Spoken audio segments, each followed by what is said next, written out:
peço-te glória ao Senhor, Deus de Israel, e faze confissão perante Ele, e declara-me agora o que fizeste, não mo ocultes.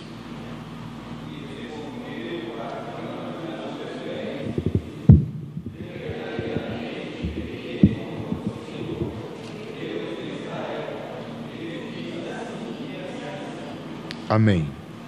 Vamos orar mais uma vez, irmãos. Agradecido ao Senhor por tudo. Senhor, te agradecemos pela leitura da Tua Palavra, agradecemos por estar aqui mais uma vez no templo.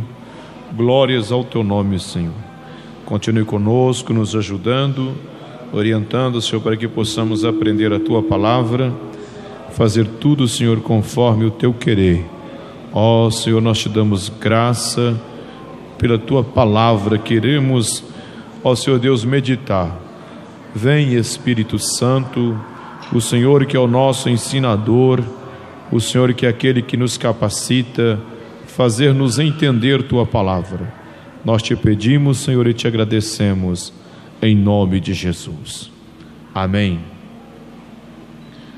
Meus irmãos, graças a Deus, estamos reunidos, mais um culto da palavra, ensino da palavra de Deus, de oração. E eu quero agradecer hoje mais uma vez os irmãos que estiveram aqui até as 9 da manhã em oração, em consagração. Graças a Deus tivemos um bom número de irmãos que estão orando e buscando a face do Senhor nosso Deus. Peço a oração da igreja em favor da irmã Zenaide, porque ela não está bem de saúde. A diabetes atacou e ela não está conseguindo dirigir, mas nós vamos orar e o Senhor Deus vai continuar abençoando a nossa irmã. Amém? Meus irmãos, nós vamos meditar na palavra de Deus já, porque nós não podemos aguardar todos chegarem para começar. E depois nós temos que ler o relatório. E eu quero continuar falando sobre a meditação que nós iniciamos em virtude dos trabalhos. Nós suspendemos para ouvir os irmãos, mas pretendo ficar aqui até a hora que o Senhor determinar, que é sobre o tema glorificando ao Senhor Deus através da confissão de pecados. Amém? Responda comigo, irmão. Repita comigo o tema: glorificando ao Senhor através da confissão de pecado. Irmãos, graças a Deus, todos os que têm nos procurado nesses dias têm visto que nós temos levado a sério essa situação e não temos sido nem lenientes e nem radicais, mas tratado conforme a palavra de Deus. E nós continuamos falando sobre esse tema. Quando nós iniciamos demonstrando qual é o teor da confissão que glorifica o Senhor. Na último comentário que fizemos, nós falamos sobre a confissão tem que ser em tempo hábil. Ela não pode ser quando nós queremos. A confissão que glorifica o Senhor é aquela que é feita com arrependimento sincero, consciente e com temor reverente. O tempo hábil para a confissão é antes de sermos rejeitados pelo Senhor, o tempo que Deus oferece oportunidade para o perdão, e antes do endurecimento espiritual, antes de ser entregue aos desejos carnais e enquanto estamos vivos. Hoje nós vamos falar sobre os fatores que glorificam o Senhor em uma confissão. Porque sempre quando a gente peca, transgride contra o Senhor, transparece que nós não precisamos confessar. Se os irmãos lerem Josué capítulo 7, versículo 19, algumas pessoas dizem, não, basta confessar para Deus e está perdoado. Mas ele disse, peço-te, no verso 19, dê glória ao Senhor Deus de Israel e faze confissão perante Ele e declara-me agora o que fizeste. Veja que Josué está como um sacerdote perante o Deus que sabe todas as coisas e declara-me os atos, as atitudes que fora cometida. Então, nós devemos confessar os nossos pecados. Mas muitas pessoas dizem, não vou confessar para homem, porque o homem não pode me perdoar. Sim, mas ele pode mediar, ele pode interceder, e esse homem aqui é o corpo, a igreja. O dedo ferido tem que comunicar à cabeça, para a cabeça prover medicamento para ele, e obviamente que a cabeça vai orientar os pés a procurar, a andar para sarar o dedo ferido. Então não tem essa, nós temos que comunicar, e comunicamos a Deus, que comunica ao corpo, à igreja, e é a igreja que perdoa.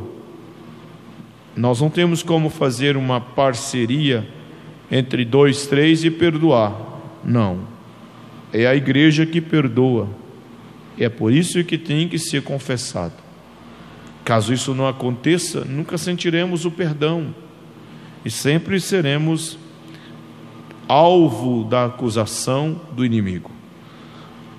Mas como eu estava dizendo, o nosso evangelho está muito humanizado, e as pessoas dizem que Deus quer que nós confessamos pecado, seremos humilhados, Deus tem prazer em me ver chorando, passar vergonha diante das pessoas.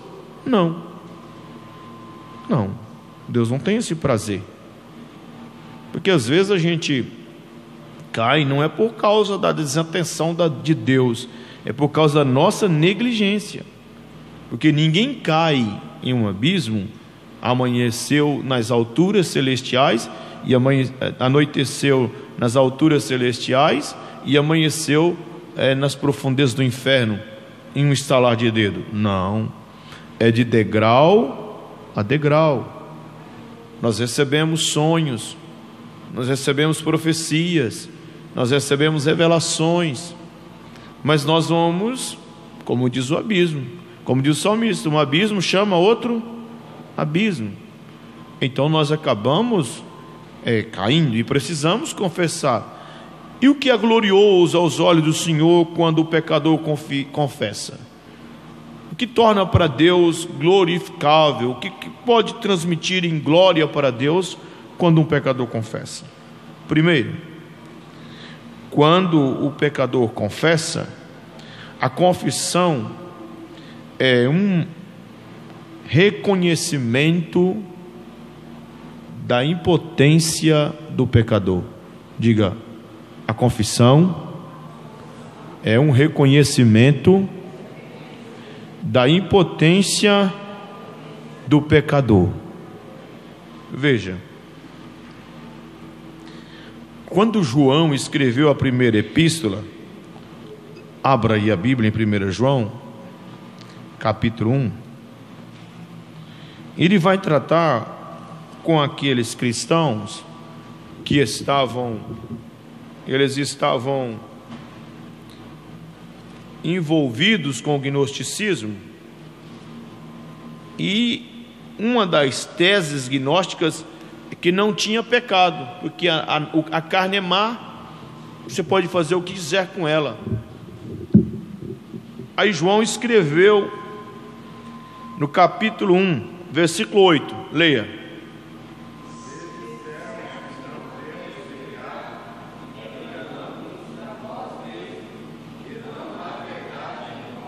Olha, se eu pequei e digo que o meu pecado não é pecado, é um mau sinal, porque eu estou dizendo para mim mesmo que não existe transgressão, mas eu estou mentindo para mim mesmo.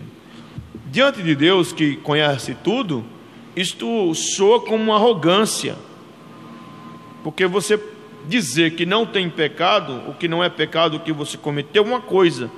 Outra coisa é a sua consciência, que é algo que Deus colocou, e uma lei moral que dita na sua consciência se você está falando a verdade ou não.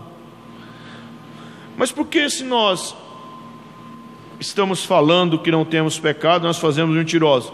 Porque o Senhor Jesus veio justamente para purificar-nos de todo o pecado. E se não tenho pecado, ou se o que eu faço, se o pecado cometido por mim não é nenhum pecado, então eu sou independente, não preciso de Deus, eu não preciso do seu plano redentivo. Por quê? Porque eu não pequei, ou eu não tenho pecado.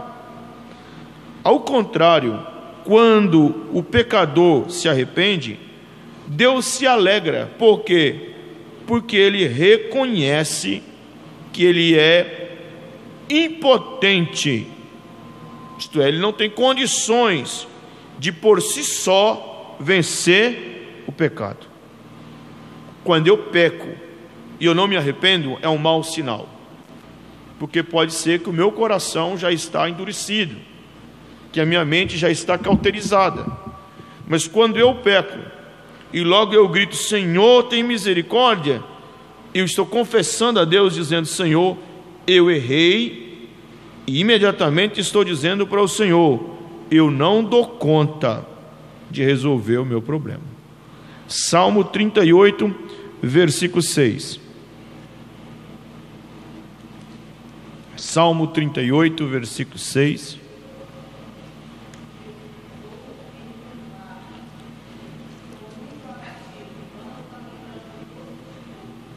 Vamos ler junto, irmãos?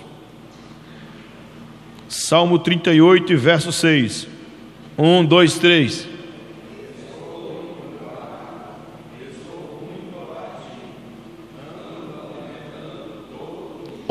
O pecado tem um potencial, ele nos encurva.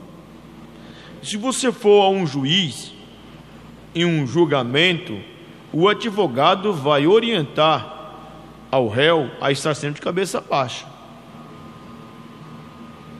Esse som está ruim, né, irmão? E ele não pode demonstrar tanta altivez em erguer os seus olhos, porque pode demonstrar prepotência. O homem, ele também tinha liberdade de andar diante de Deus, estar na presença do Senhor. Mas quando o pecado vem, ele o torna um escravo, ele o encurva. E o homem, quando ele confessa, ele revela que ele não consegue quebrar esse jugo. E isso, ele vai revelar para Deus que ele tem pelo menos 3 reconhecimentos do que ele não pode com o pecado. Primeiro, de auto se purificar. Quando nós confessamos, nós estamos dizendo: Senhor, eu não consigo me purificar. Provérbios 29. As irmãs procuram Provérbios capítulo 20, versículo 9. E os irmãos leiam Romanos capítulo 7 e versículo 24. As irmãs encontraram Provérbios capítulo 20, verso 9? Então leiam, irmãs.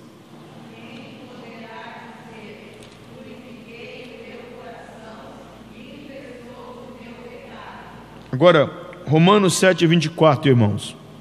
Encontraram, irmãos?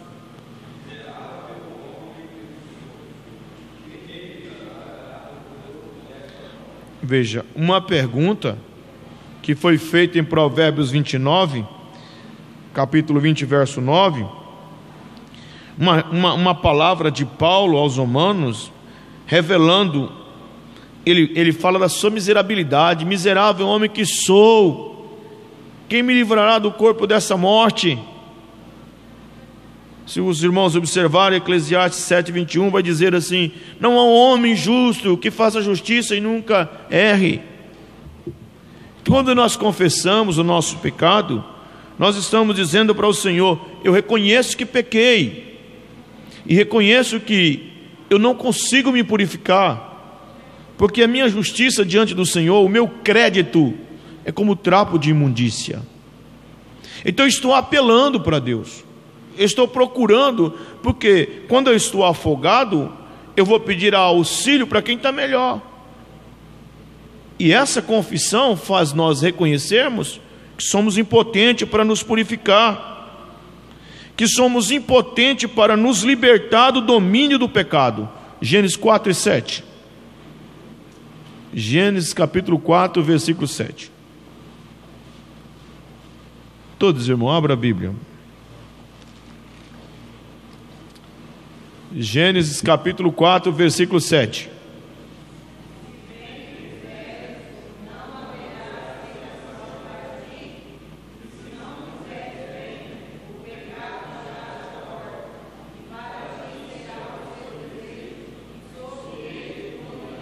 Veja que a primeira advertência quando o pecado é colocado como uma fera, e que se a gente não tomar cuidado, ele nos domina, ele domina todo o nosso ser, e nós não temos condições de vencer o pecado.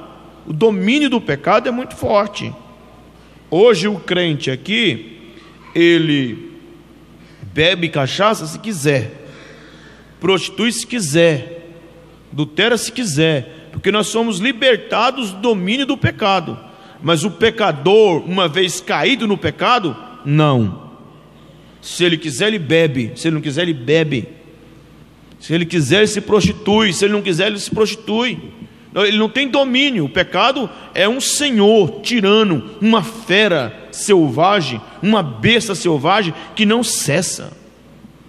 E quando a pessoa peca, que ele grita, ele está dizendo assim: eu não dou conta, e o domínio dele eu não dou conta de escapar. Pelo que todo crente que peca e não confessa, nunca fica naquele pecado. Ele vai sempre pecar mais. Pecado, irmão, não é como a gente pensa. Quem adulterou uma vez, nunca mais adulterou. Não quer dizer que esse adultério que você cometeu lá, está só naquilo, nunca ficará. A gente sempre vai estar aumentando. Pecado é uma mancha, tal como você vai ao médico, o médico erra e vai fazer uma aplicação, aplica errado a injeção e coloca em você ali, transmitiu um sangue contaminado de HIV. O HIV não vai ficar só naquele local, ele vai correr nas correntes sanguíneas e vai contaminar todo o corpo. O pecado também é assim, ele vai dominar tudo. É por isso que quem cobre as suas transgressões nunca prosperará, porque ele vai dominar tudo. E pecado, um dos termos para pecado ou para pecador, pecado é ramartano, é a perca da marca. Você vai perdendo a marca, você vai perdendo o contato com Deus. Veja que Adão caiu, e no dia que ele caísse, no dia que ele comesse, ele morreu. Aí alguém fala: mas ele não morreu. Morreu, naquela hora que ele pecou, ele morreu. Só que a morte veio como um vírus lhe matando, foi lhe matando. Morte espiritual, morte física e morte eterna. O homem que peca e não confessa, o pecado lhe domina, e não adianta ele pensar que ele vai conseguir se libertar. Não vai. Quando o homem confessa, glorifica a Deus, porque ele está dizendo: eu não consigo me libertar. Por isso que Jesus disse: conhecereis a ver e a verdade. Veja, a gente aceita Jesus, e é isso que Jesus quer. Primeiro, Ele quer que todo homem se salve e venha ao conhecimento da verdade. Porque você é salvo, você vem como você está, você vem do jeito que você está, você é salvo. O que é salvar? É tirar alguém que está no risco, Ele coloca aqui. Mas agora aqui, através da verdade, você vai ser liberto. É por isso que a igreja que não valoriza culto de ensino, crente que não valoriza ensino, escola dominical, crente que não vem na igreja, ele é crente, ele pode até estar salvo, mas sempre ignorante com relação ao pecado. Porque aquele crente que fala: já viu aquele crente advogado do pecado? Eu acho que não é pecado, eu acho que não é pecado, eu acho que não é pecado, eu acho que não é pecado, porque ele não tem conhecimento da verdade, ele não é liberto.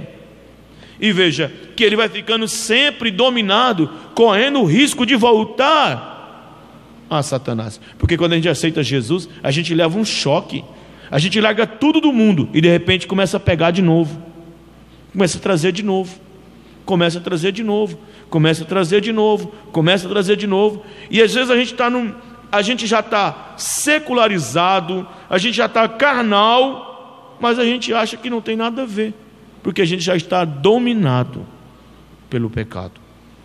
Meus irmãos, o Senhor Deus é glorificado quando um pecador reconhece o seu pecado e revela para Deus na confissão que ele não pode lavar. Tem tanto crente sofrendo na igreja, fazendo jejum, mas não resolve. Crente que chora, mas não resolve. Crente que faz proposta de carregar a cruz no dia de São Benedito, mas não resolve. Tem que confessar a Deus, e Senhor, isso não sai da minha consciência. Por quê? Senhor, não consigo vencer isso. Já imaginou você dominado todo dia? O pecado domina o seu desejo. Eu não consigo mais vencer isso. É o que muita gente está na igreja hoje, escravo, dentro da igreja, mas escravo do pecado.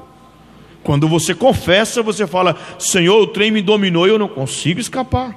Em terceiro lugar, você revela que o pecado, a confissão de pecado, revela primeiro a impotência humana para se purificar, para se libertar do seu domínio e para desencilhar da sua maldição.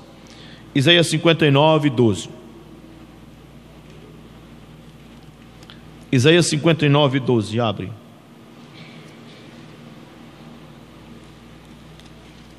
(59:12) 59:12 de Isaías.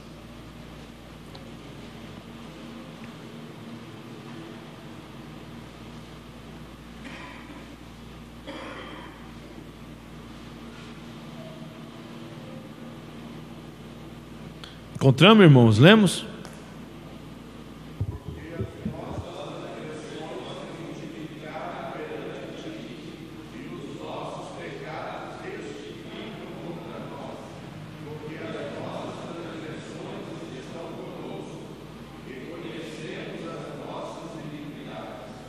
Veja, as coisas vão cada vez piorando.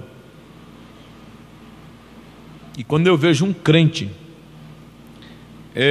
cada vez mais distante de Deus, fugindo de Deus, eu lembro de Jacó, medo de chegar perto de Deus.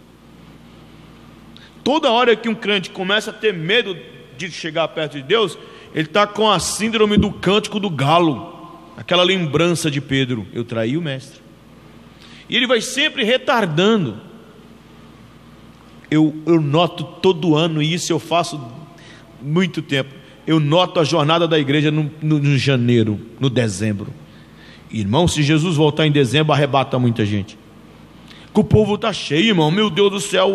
E quando chega janeiro, esse ano eu vou mudar a minha vida, agora eu vou botar no 12. Aí você fala, quando chega no mês de março, você percebe que o passo baixou. Quando é abril, você percebe que já não está mais daquele jeito. E quanta gente chega no meio do ano e desvia da igreja. Por quê, pastor? Porque o pecado nos isola de Deus, e uma das maldições que ele traz, ele vai nos matando, ele vai nos esfriando, porque Deus é fogo, e ele consome o pecado. E o pecador, quando ele está no pecado, ele ama o pecado. E a espada de dois gumes, ela mata o pecado, mas se o pecador amar o pecado, mata o pecador também. Então, quando eu amo o pecado, eu não quero ter compromisso com Deus. É um que um irmão disse para mim: pastor, é o seguinte, eu vou contar uma coisa para você, eu sou sincero, pastor. Olha, somos ser crente igual os irmãos. Eu não sou, eu não tomo a ceia, pastor, porque eu faço isso, mas eu não tomo. Há grandes virtudes se eu não tomar a ceia. Quando a Bíblia diz que nós temos que alimentar de Cristo, é muito mais do que tomar o pão aqui. O pão é uma lembrança, mas nós alimentamos de Cristo todo dia. A comunhão com Cristo não é só cantar nesse altar, não é só pregar. A comunhão com Cristo é diária. E aí você percebe que a maldição vai entrando na nossa vida à medida que Deus vai sendo excluído. Se eu não oro, se eu não consagro, se eu não leio a Bíblia, se eu não jejum mais, obviamente que a minha casa está entrando maldição. Ou você pensa que uma casa de crente que não tem oração, que não tem jejum, que não tem leitura bíblica, o que tem dentro dela? Ah, mas eu sou crente, sou membro. Ah, meu irmão, só porque você é membro de uma igreja, você acha que é isso? Você acha que ser crente é vir aqui? A gente pensa que ser crente é só vir aqui, é só esse momento. Não, nós somos templo, o Espírito habita dentro de nós. Agora, quando você vê uma casa em que não tem nenhuma dessas, que não tem essas coisas, os irmãos percebem que um mal vai entrando, a maldição vai entrando. E essa maldição é que o pecador que confessa diz para o Senhor: eu não consigo vencer isso, tudo que eu faço dá errado. Eu coloco 10 para ganhar 1 e eu perco mais 10. Tem gente que está colocando 1 e ganha 10, eu coloco 10, por que dá errado? O que está a maldição? Aí trouxeram os cultos de libertação para a Assembleia de Deus, para expulsar a maldição hereditária, fazer afago no coração do pecador, dizer: não, isso é uma maldição que tem na sua família, vem cá que eu vou fazer uma corrente de oração e nós vamos quebrar ela. E essa corrente já virou um trem terrível, que ela está até ficando bamba, porque a pessoa começa de mim, vai lá no meu bisavô, que deve ser parente de algum escravo que veio da África, e volta depois, e eu tenho Gonçalves, então eu tenho parente português, e volta de novo. Irmão, tem que dar um ajuste nessa corrente, que está ficando bamba, irmão Francisco, de tanto ir voltar, e aí não, descobri agora que é uma maldição do meu tataravô, que ele é, não é não. Você quer ver as coisas prosperarem? Abre a boca e diz como publicano: tem misericórdia de mim, Senhor, sou pecador. Bom, o primeiro fator que glorifica a Deus é que o pecador reconhece que ele não consegue se purificar, que ele não consegue se libertar e que ele não consegue se desvencilhar da maldição. Então Deus tem prazer de o pecador fazer isso? Tem. Por quê? Porque automaticamente essa confissão da liberdade para Deus agir na vida dele. Porque quando o pecador diz isso para o Senhor, ele está dando uma procuração para Deus, dizer: o Senhor, eu não consigo, estou passando para o Senhor. Então agora o Senhor terá liberdade. Mas o Senhor não é o soberano? É, mas Ele nos deu livre arbítrio. Ele poderia chamar Adão e falar: Adão, vem cá, rapaz. Como não? Ele foi atrás de Adão e ele perguntou: Adão, o que você tem? Ele poderia dizer: Adão, porque quando o filho da gente erra e ele fica escondidinho, a gente fala: você já fez o que eu falei para não fazer. A gente antecipa o fato que ele fez. Mas Deus não. Deus disse para Adão: Adão, o que você tem? Ele deu a oportunidade de Adão confessar, porque é os que confessam voluntariamente. E aqui nós observamos que quando o pecador confessa, ele passa para Deus a sua procuração de um pecador impotente para um Deus todo-poderoso resolver o seu problema. Então Deus agora vai agir como seu advogado. Porque quando eu peco, eu passo a ser escravo do pecado, e Satanás é o meu acusador, e eu não consigo vencê-lo, porque o inimigo fala: você pecou. Aí você vai dobrar o joelho e orar: Senhor Deus de Israel. Aí a sua consciência fala: bonito para sua cara. Aí você abaixa a voz: Senhor. Aí demora um pouquinho e fala: Aí você levanta, volta, não consegue orar. Mas quando você confessa, aí você não precisa responder para Satanás, porque Deus vai advogar, Deus vai agir. E Deus vai encobrir seu pecado? Não. Deus vai fazer uma coisa. Primeiro, você dá liberdade para Deus agir. E eu vou falar só uma coisa que Deus vai fazer. Deus vai fazer A primeira ação de Deus é a restauração do pecador. Diga, a restauração do pecador. 1 João 1:9.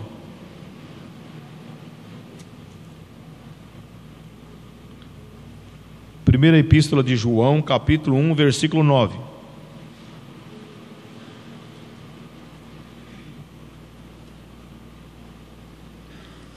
Encontramos, irmãos?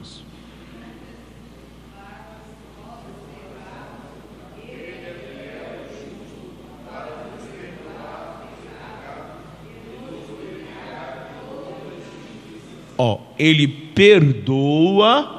Aqui já não é pecado, porque é pecados, não é o pecado original, são pecados que cometemos.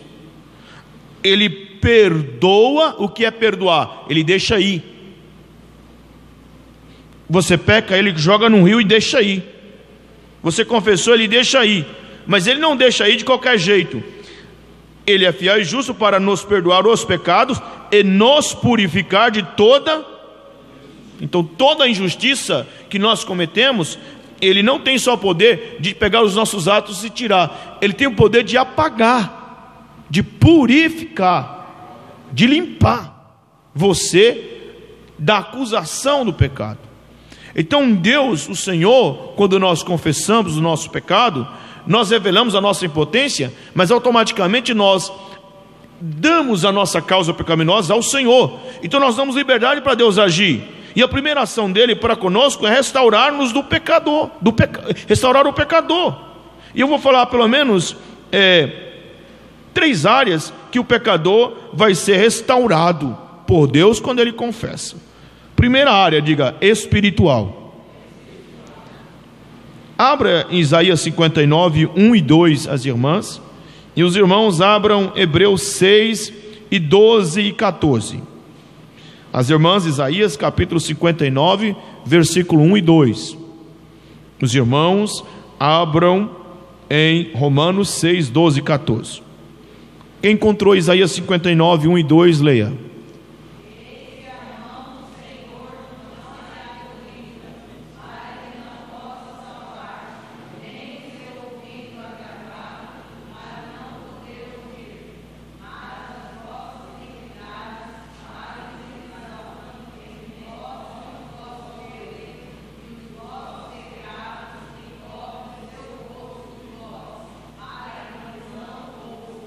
Aí que está o problema.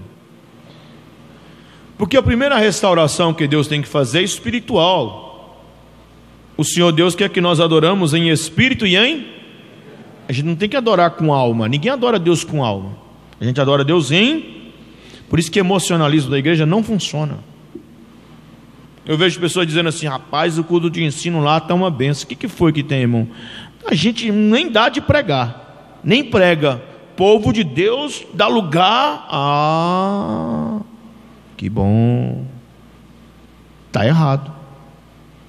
Porque culto de ensino é de confronto, é alimentação para a nossa vida espiritual, aprimorando o nosso espírito para adorar ao Senhor, para ter domínio sobre as nossas emoções, porque com o espírito nós conhecemos a Deus, com a alma nós conhecemos a nós mesmos, e com o físico nós conhecemos o outro.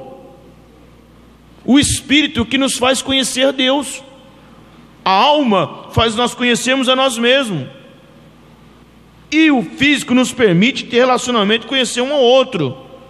Agora, como eu vou conhecer a Deus se eu não estiver em comunhão com Ele? Tanto que ninguém pode dizer que Jesus Cristo é o Senhor, senão, aí está vendo? Não está lendo a Bíblia. Não, está vendo, irmão? Tem que ler a Bíblia, irmão. 1 Coríntios 12, 3. Pelo Espírito Santo. É por isso que 2 Coríntios 13, 13 termina dizendo: a graça do Senhor Jesus, o amor de Deus e a comunhão com o Espírito. E o Espírito é santo. E o pecado isola o homem da comunhão com Deus e encobre o seu rosto, o seu caráter não resplandece em nós, e ele não pode nos ouvir, porque Salmo 66, verso 8: se eu atender à iniquidade do meu coração, o Senhor não me ouve. Então quem peca é cortado da comunhão com Deus. E não se engane, quando eu peco, o Espírito do Senhor sai em mim. É só ler 1 Samuel, que quando o Espírito do Senhor entrou em Davi, ele saiu de Saul, porque Saul estava em pecado. E não era adultério, era desobediência, era rebelião. Agora muita gente vai falar: mas eu ainda sinto a presença de Deus. Vou lembrar do copo d'água, ainda tem água, já diminuiu. Crente em pecado, ele só vai diminuindo, ele só vai esvaziando. E é por isso que crente em pecado, ou crente que está em pecado, ou a pessoa que está em pecado, vamos usar um termo menos agressivo, ele sempre vai ter que se encher de outra coisa, porque a alma dele quer. Aí ele passa a amar novela, assiste a novela terrível. Tem homem, irmão, noveleiro, sabia? Tem homem noveleiro e gosta da novela, assiste novela, que é uma beleza. Por que ele assiste novela? A alma está vazia. O salmista diz: a minha alma tem sede de qual Deus que ele tem? Do Deus vivo. Agora, o pecado, ele nos tira a comunhão com Deus, mas a primeira coisa que Deus restaura no homem é a sua vida espiritual, a sua comunhão espiritual. Romanos 6, 12 e 14, irmãos, leiam. Porque o pecado não terá domínio sobre vós, pois não estáis debaixo da lei, mas debaixo da graça. Leu 12, 13 e 14. Ih, irmão, vocês estão fraquinhos para ler hoje, hein? Portanto, o pecado em vosso corpo mortal, para não obedecerdes em suas concupiscências, nem tampouco apresenteis os vossos membros ao pecado por instrumento de iniquidade, mas apresentai-vos a Deus como vivos dentre os mortos, e vossos membros a Deus como instrumento de justiça. Porque o pecado não terá domínio sobre vós, pois não estáis debaixo da lei, mas debaixo da graça. Quando o homem confessa, o Senhor Deus entra com providência. A primeira restauração é a área espiritual. Ele passa imediatamente a voltar a ter contato com Deus. Aí ele volta a querer orar. Aí ele vai ter prazer pela palavra. Aí ele vai ter desejo de se alimentar por Deus e começará a sentir nojo do pecado, porque ele está desintoxicado. Ele não precisa mais fugir de Deus, ele não precisa mais querer se escapar de Deus. Eu vou dizer, porque quando a gente está em transgressão contra Deus, Deus passa a ser para nós um tormento. A gente quer fugir dele em todas as áreas, porque a mente, a sua alma, o seu espírito, o seu corpo sabe, e você não tem comunhão com ele, não adianta fingir. Mas quando o homem confessa, o Senhor Deus lhe purifica, e a primeira coisa que Deus se mostra para ele é benigno, porque Deus usa dois meios: expiação, diga expiação, e propiciação. Na expiação, Deus tira o pecado, ele perdoa o pecado, mas na propiciação ele se torna propício. Você lembra do filho pródigo? Ele veio para ser escravo, mas ele não só foi perdoado, ele também se tornou amado, afável. Deus: não, meu filho está perdoado. Aí, Senhor Deus, para ficar tranquilo, que eu vou trabalhar aqui. Não, você continua sendo meu filho. Então você se aproxima a Deus pelo sangue do Cordeiro, porque o sangue do Cordeiro está em depósito no altar de Deus. Porque quando o Cordeiro era morto, ele derramava o seu sangue na porta, no altar, e o restante do sangue, ele ficava no altar, para o sangue todo cair na bacia, e aquele sangue ficava em depósito. E diante de Deus, o sangue do Cordeiro, Cristo, está em depósito por mim e por ti. E ele é o mediador entre Deus e os homens, e ele está agora, nesse exato momento, intercedendo por aqueles que confessam, em todas as partes da terra. Ele é a propiciação, e ele apela para o Pai: Pai, perdoa-os. não porque não sabe o que faz, porque perdoa e não, porque não sabe o que faz. Ele disse para os soldados romanos, não disse para Israel, porque Israel sabia o que estava fazendo. Agora, para os romanos, ele disse: pai, perdoa porque não sabe o que faz. Os romanos não sabiam de nada, o soldado não sabia de nada, não conhecia a lei do Senhor. Pois bem, nós conhecemos a verdade, mas quando tropeçamos e confessamos, o Senhor Deus então entra com providência para restaurar a nossa vida espiritual. A segunda área que é restaurada é a área psíquica, diga psíquica, a emocional. Agora, Salmo 38, versículo 4. Salmo 38, versículo 4, verso 4. Alguém abra Salmo 40, verso 12.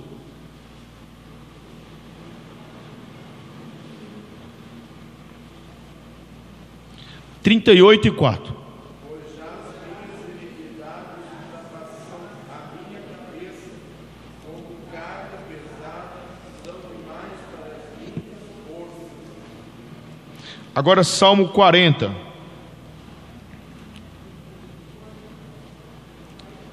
Quarenta e 12.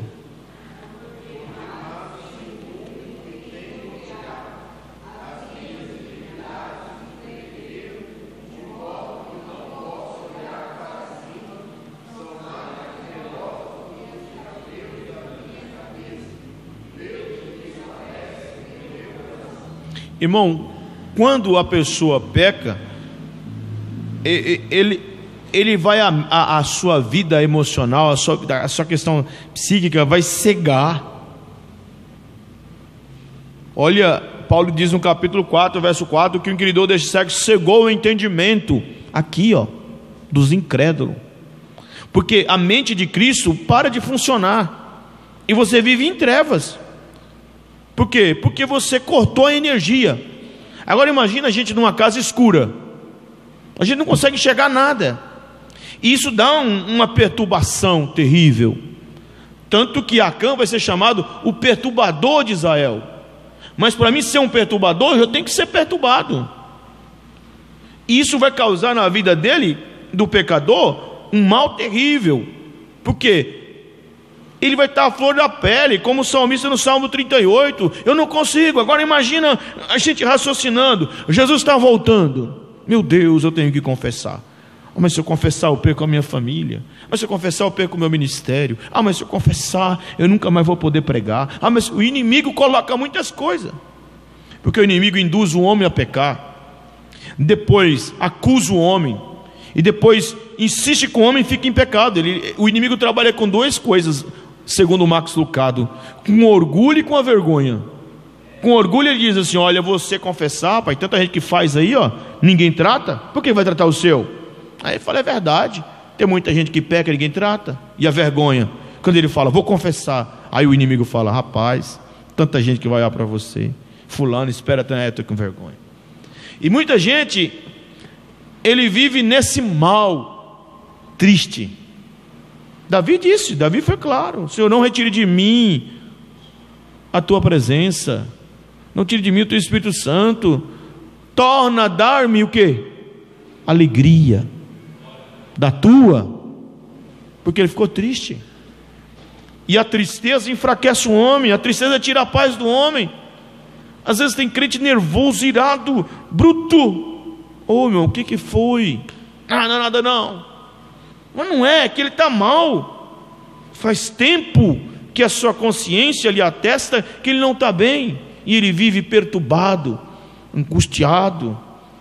Mas quando ele confessa, o Senhor lhe traz paz para a alma, ele passa a glorificar a Deus, o semblante dele muda. Quem pode dar glória a Deus? Porque Deus age, Deus acende a lâmpada, a palavra de Deus ilumina o entendimento dele, mostra para ele tudo, mostra para ele o seu pecado, as consequências do seu pecado, mas mostra também que o sangue de Jesus já lavou tudo, e aí o nome do Senhor é glorificado. A terceira restauração que o Senhor traz é a restauração social, diga social. O pecado aflige a vida espiritual, emocional e também a questão social. Veja Provérbios 14, 34. Abra a Bíblia, depois Marcos 5 e 19. Provérbios 14, 34.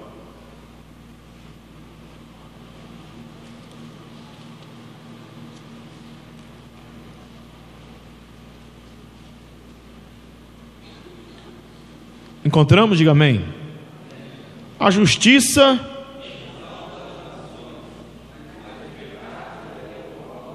isso. O problema, a gente vê tanta coisa no mundo, as pessoas fazendo plano e mais plano. Poderia fazer um plano para evitar os homens de viverem em pecado. Um homem em pecado é um mal. Um pastor em pecado é pior que Satanás. Um pregador em pecado é um mal para a igreja. Ou porque ele vai agradar a igreja demais, ou ele pode ser uma serpente que vai matar ovelhas, porque ele está transvestido de ovelha, embora seja um lobo. O pecado causa mal para a sociedade, porque o pecado causa mal para a família. Um homem em adultério, ele vai trazer muitos males para sua esposa. Vice-versa, uma esposa em adultério poderá matar, acabar com seu esposo. E isso vai gerando para a sociedade, porque quando eu peco, eu também começo a praticar, o pecado vai dominando e o inimigo vai sempre usando sobre aquela alcunha. Não tem nada a ver não, você vai isso aí. Quando você confessar, você confessa tudo, não tem problema. Vai fazendo mais isso, e você vai colocando numa conta, e vai causando prejuízo a outros. Veja quantas maldades pessoas em pecados fazem. Jezabel, por exemplo, ela não teve nenhum escrúpulo em mandar matar Nabote. E o homem em pecado mente. O homem em pecado fala mal. Toda hora que você vê uma pessoa mentindo, cuidado com ele. Ele não está em comunhão com Deus. Porque o diabo é o pai da mentira. Ele mata, ele causa prejuízos. Além do mais, o pecado faz as pessoas se isolarem e ficarem egocêntricos. Provérbio 18: busca o seu próprio desejo aquele que se isola. Ele insurge contra a verdadeira sabedoria. Ele só pensa nele. E o homem em pecado, ele não tem convicção de Deus. Então o que ele faz é um Joabe na vida. Ele mata. É um Saul. Ele persegue com inveja. Ele acha que tudo resolve do jeito dele. E ele acaba causando problema para quem está do lado dele.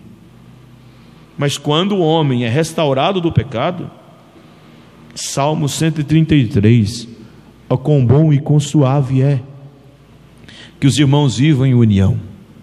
É como óleo que desce sobre a cabeça, Cristo, que desce sobre a barba, os apóstolos, que desce sobre a orla, que desce sobre as suas vestes, a igreja, que desce sobre até as orlas das suas vestes, que desce até agora. O mesmo Espírito que habitou em Cristo habita aqui na igreja. E o crente começa a levantar as mãos e dizer: o mesmo Deus que foi com Daniel é comigo, eu também posso vencer. Aí ele não mais maltrata ninguém, porque ele sabe que ele não tem que lutar contra a carne e contra o sangue. Ele não é mais escravo de Satanás. Ele consegue amar a todos, perdoar a todos. Ele consegue doar-se, e o relacionamento fica melhor. Os irmãos podem dar glória a Deus? Termino falando que o terceiro fator que glorifica a Deus na confissão de pecado é que a confissão de pecado é uma confissão de reconhecimento da impotência do homem. Revela que o homem é impotente, dá direito ou entrega a procuração para Deus lhe restaurar. E em terceiro lugar, a confissão de pecado é um apelo à misericórdia divina. Veja, Salmo 51, verso 1. Irmãos leiam, irmãs leiam Lucas 18, 13 e 14.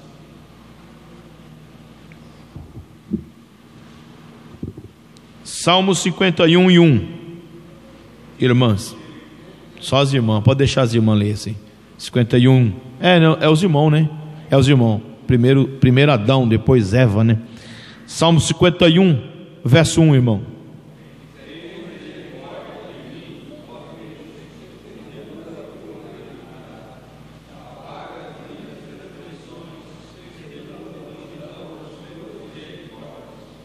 Tá.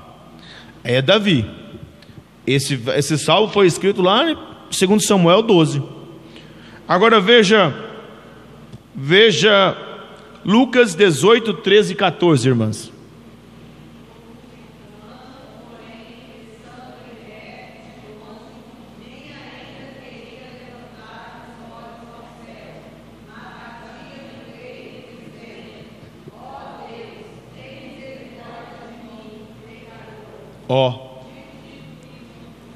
Tá bom aí, tá bom. Quando eu confesso, eu reconheço que sou impotente para resolver o problema, eu dou liberdade para Deus e eu apelo para a sua misericórdia. Misericórdia é um sentimento que eu não mereço, mas eu necessito. Então eu digo: Senhor, como Davi, tem misericórdia de mim, segundo as tuas misericórdias, a tua benignidade, apaga as minhas transgressões. Essa confissão faz o pecador experimentar a doçura deste Deus. Pelo que todo homem que peca e não confessa é tolo e nunca conheceu o Deus que serviu. Porque o Deus que nós servimos não nos escolheu porque somos perfeitos, mas porque somos falhos. Mas somos como um barro que dizemos: Deus, estou quebrado, não adianta o Senhor colocar nada aqui não, me faz, Senhor. E o nosso Deus misericordioso sabe trabalhar na nossa vida. Esse apelo de misericórdia que nós não merecemos, mas necessitamos, proporciona três ações de Deus para conosco. Primeiro, Ele nos poupa. Diga, Ele poupa. 2 Samuel capítulo 12, verso 3, para não terminar. Quando você apela para a misericórdia de Deus, Salmo 51, veja que Natan estava com sede de morte. Ele chegou ali nervoso. Ele contou aquela história para Davi, não rodeou toco não, falou: é você o homem. Se fosse hoje, ele ia dar uma rodeadinha. Pois é, irmão Davi, tem que vigiar, né? Cuidado, Davi, você é uma pessoa tão boa, tal. Não, falou assim, olha, Davi sentenciou o homem. Davi falou: esse homem tem que morrer, tem que pagar. Não é verdade? Quando ele terminou, falou: é você o homem. Quando ele falou para Davi: você é esse homem, veja o que Davi disse, versículo 13 e 14. 2 Samuel 12, 13 e 14. O que ele respondeu para Natan? Vamos lá, irmão. Encontrou, irmão? Está na Bíblia. 2 Samuel 12, 13 e 14.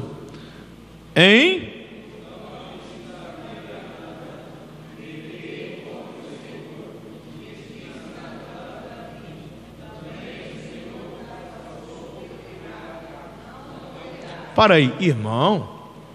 A gente fala assim: por que Deus perdoou Davi e não perdoou Saul? Você encontra na Bíblia Saul confessando alguma vez? Ele, em nenhum momento ele olha Samuel e falou: rapaz, que é isso, indivíduo? Não mandei esperar 7 dias que eu chegava. Você demorou demais aí. Eu vi o povo estava saindo, eu fiz aí. Mata todos os amalequitas, não deixa nada. Ele matou lá e só guardou o rei, pegou as vacas. Que mugido! Aí eu fiz do jeito que você mandou. Por quê? Porque eu matei o povo, mas eu levei o rei para fazer uma aliança e os vacas estão aí para Deus. Ele não para dizer assim: errei. Veja que Davi conhecia esse Deus maravilhoso que nós servimos, que Natan contou a história para ele. O homem fez isso, o homem é mau, ele falou: tem que morrer, tem que acabar. E quando Natan falou: é você, ele falou: é verdade, pequei, Senhor, contra ti. Quando ele peca, automaticamente o profeta não vai para casa para dar um tempo, porque o profeta profetizou para ele que ele poderia construir a casa no capítulo 7 e foi dormir. Quando ele está dormindo, o Senhor vai e volta lá e fala que ele não vai construir. Mas aqui o profeta nem sai, automaticamente ele diz: Senhor, pequei. O Senhor: tá bom, o pecado está transpassado, você não vai morrer. Quer dizer, tá bom, já acabou. A consequência você vai sofrer, mas já confessou, é você? Então tira daqui e também você não vai morrer mais. Confessou. Misericórdia, pode ler aí.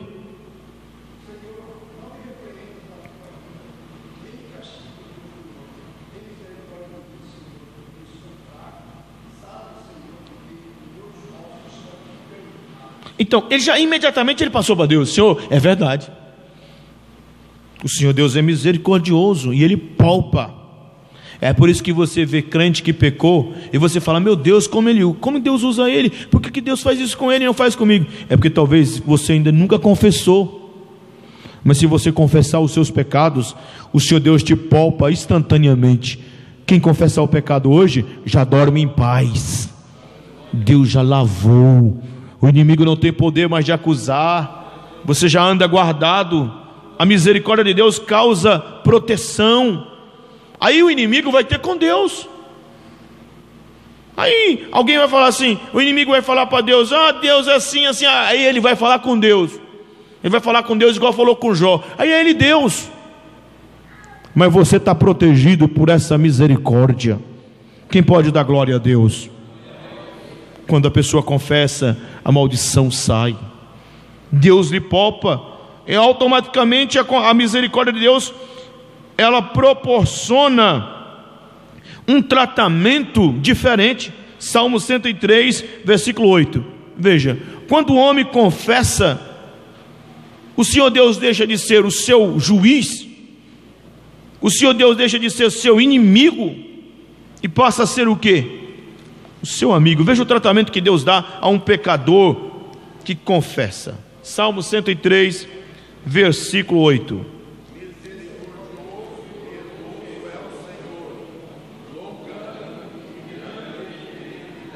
Não repreenderá perpetuamente, nem para sempre conservará a sua ira. Não Nos salvou segundo os nossos pecados, nem nos retribuiu segundo as nossas iniquidades. Que coisa maravilhosa. Você está esperando morrer, aí Deus fala: não vai morrer mais. Alguém fala: ah, Deus, ele tem que morrer porque o inimigo é o promotor que vai condenar. Ele tem que morrer porque ele pecou. Aí Deus fala: mas ele não vai morrer mais. Por que ele vai morrer? Porque para ele não morrer, Jesus veio da vida e morreu na cruz do Calvário para libertá-lo. Aí o inimigo fala: mas ele tem que morrer porque ele cometeu um grande pecado. Mas para um grande pecador há um grande Salvador. A transgressão dele é grande como o mar, mas para uma transgressão grande como o mar há um grande perdão estampado na cruz do Calvário. Ele vai voltar em paz, porque para ele ser salvo, Cristo Jesus assinou a carta de alforria na cruz. Quem pode dar glória a Deus, irmão? Você não vai ser tratado como um escravo na casa de Deus porque confessou. Até porque a pessoa mais importante esqueceu: Deus. Ele apagou. E se você chegar para Deus e perguntar: Senhor Deus, o Senhor lembra do pecado que eu cometi agora, que eu confessei para o Senhor? Ele não lembra mais. Ele lançou no esquecimento. Ele é Deus. Ele é maravilhoso. Agora, esse tratamento, ele, além de fazer isso, veja, quanto está longe o Oriente do Ocidente, assim afasta de nós as nossas transgressões. Isso aqui é o sacrifício da expiação.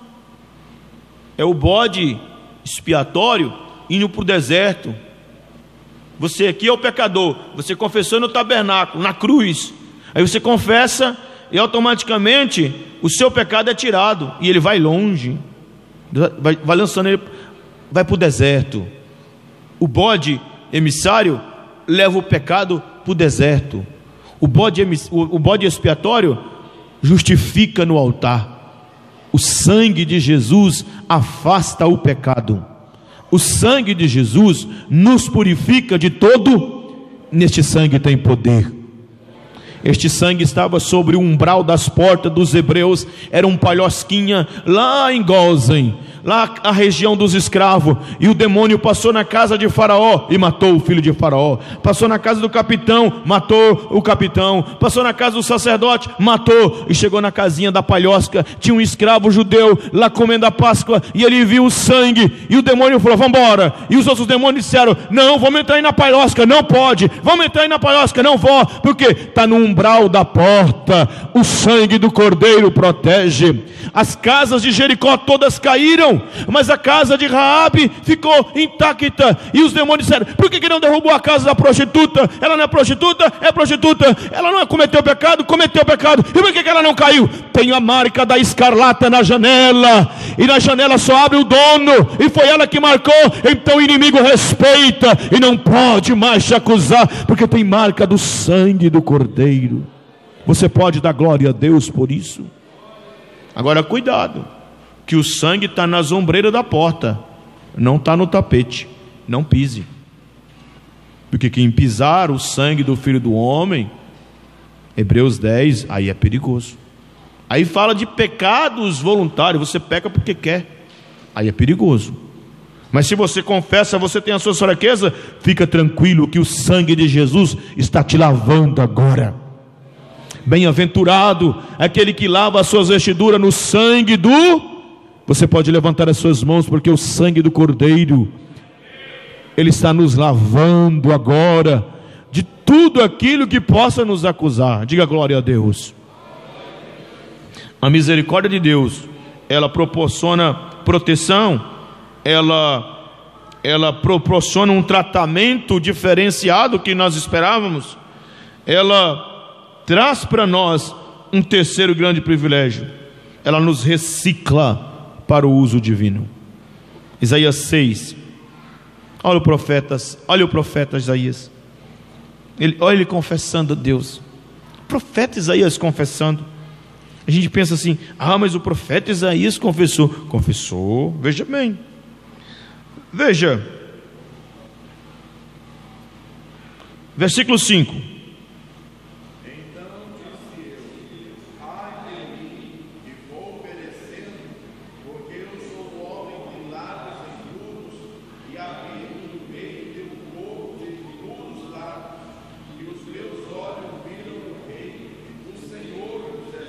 Esse ai aqui é de sentença. Se eu estou sentenciado, eu sou homem de lábios.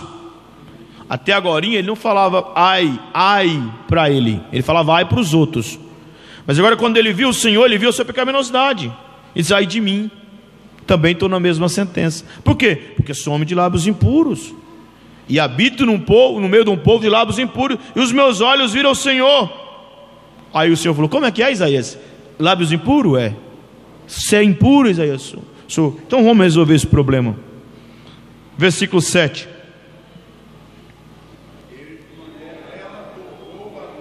Não, 6, deu 6 e o 7.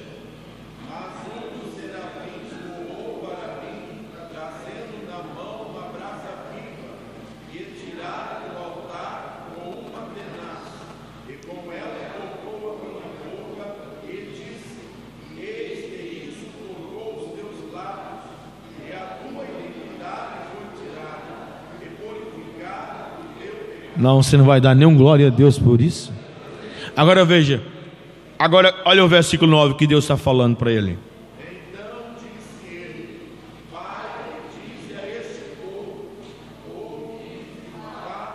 que não entendeis, e veis em verdade, mas não percebeis. Olha, Deus nos trata com a sua misericórdia. Ele pega aquele que pecou, o inimigo falou: acabou, nunca mais Deus quer saber de você, nunca mais. Aí ele confessa, a palavra vem como fogo, purifica os seus lábios, tira o pecado. Aí ele fala: tá bom, Deus. Ele diz: agora você vai e profetiza, vai e fala. Alguém fala: mas o que você está falando? Você caiu. Caí, mas levantei, porque o justo cai 7 vezes, mas às 7 se levanta. Caí, mas fui só o exemplo do amor de Deus. E quanto mais, irmãos, ele reconhece a misericórdia de Deus, maior o seu testemunho fica. Portanto, o crente que confessa, ele glorifica a Deus, porque revela: eu não posso vencer o meu pecado. Glorifica a Deus porque ele diz: Senhor, resolve para mim.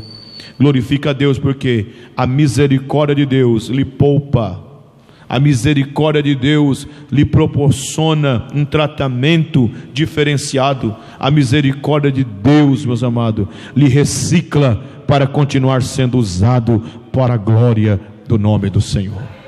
Um dos motivos porque eu não jogo pedra em ninguém é porque eu aceitei propriamente Jesus em 1996.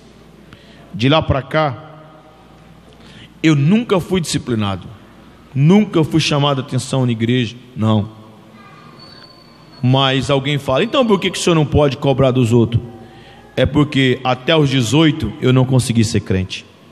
E por quê? Embora fosse filho de crente, alguém pode dizer, ah, mas é porque o senhor, a mãe do senhor morreu com 10 anos e o senhor ficou largado. Não foi isso não. Foi porque o pecado dominou a minha vida. O senhor matou? Não. O senhor roubou? Não. Usou droga? Não. Foi preso? Não. E que pecado? Pecado do orgulho, né, irmão?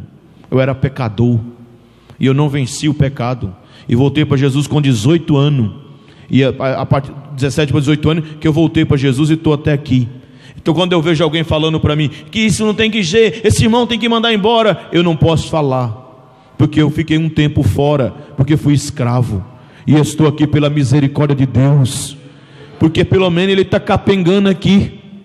Ele é um eutico que caiu aqui dentro, ele é um barro que quebrou na mão do oleiro, ele é alguém que está respirando, gritando, eu não quero morrer. Então a solução, o que ele não pode ficar é calado e não abrir a boca, porque quando ele confessa, ele encontra misericórdia. Agora quando ele confessa, como pastor, eu não posso ignorá-lo.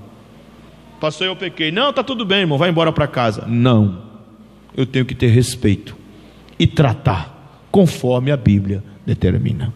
Amém, meus irmãos? Bom, Geraldo Miguel. Meus irmãos, conosco esteve e está cultuando a nossa irmã Raquel Ximenes Figueiredo e o cooperador irmão Júnior Figueiredo. É isso? O senhor? Ah, tá, aqui está JR, vindo de Sinop, do templo sede, glória a Deus, onde é o pastor José Antônio, nosso pastor também até hoje. Amém, meus irmãos? Os irmãos querem dar bem-vindo a eles, que diremos? Bem-vindo, em nome do Senhor. Deus abençoe, um prazer tê-los conosco. Nossa irmã Raquel Ximenes, glória a Deus. Conheço muito o presbítero irmão Daniel Ximenes, congregamos junto um bom tempo, um bom companheiro.